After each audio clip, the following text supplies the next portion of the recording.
Have you ever heard the terms Hadith and Sunnah? They're often thought to be the same, but they actually have important differences. Let's break it down step by step. First, definition of Hadith.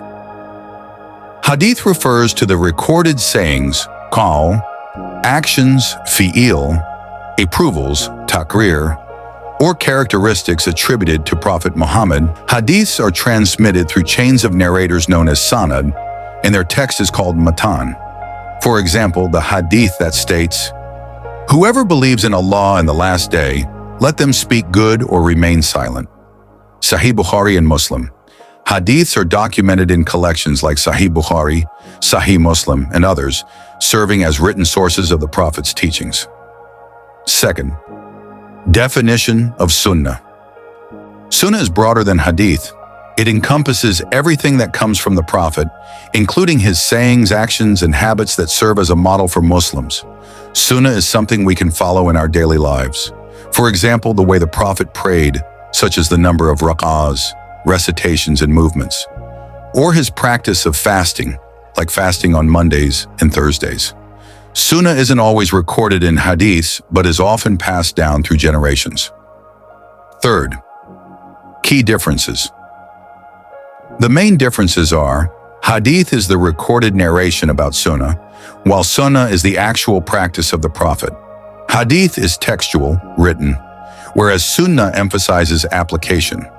Hadith has a chain of narrators, sanad, and text, matan, while sunnah focuses on the meaning and example. For instance, a hadith explains how to pray, "Pray as you have seen me pray." Sahih Bukhari. Meanwhile, sunnah is the actual practice of prayer, such as the movements of ruku, bowing, and sujud, prostration, as taught by the Prophet. Fourth, practical examples. Another example is a hadith about the virtues of voluntary fasting. The most beloved fasting to Allah is the fasting of Prophet Dawood. He would fast one day and break his fast the next. Sahih Bukhari. The sunnah, on the other hand, is the actual practice of fasting, such as fasting on Mondays and Thursdays, which the Prophet often did. Thus, hadith and sunnah complement each other. Hadith serves as the source for understanding sunnah, while sunnah is the practical application of the Prophet's teachings. Fifth, relationship between hadith and sunnah. Hadith and sunnah are interconnected.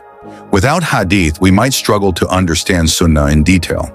For example, hadith explains the virtues of charity, while sunnah is the practice of giving charity regularly, as the Prophet did.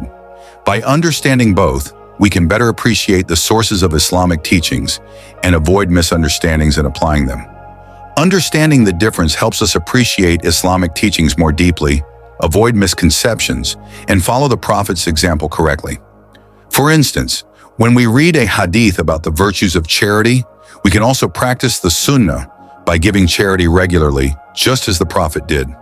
So that's the difference between hadith and sunnah, along with some examples. I hope this explanation is helpful and adds to your understanding.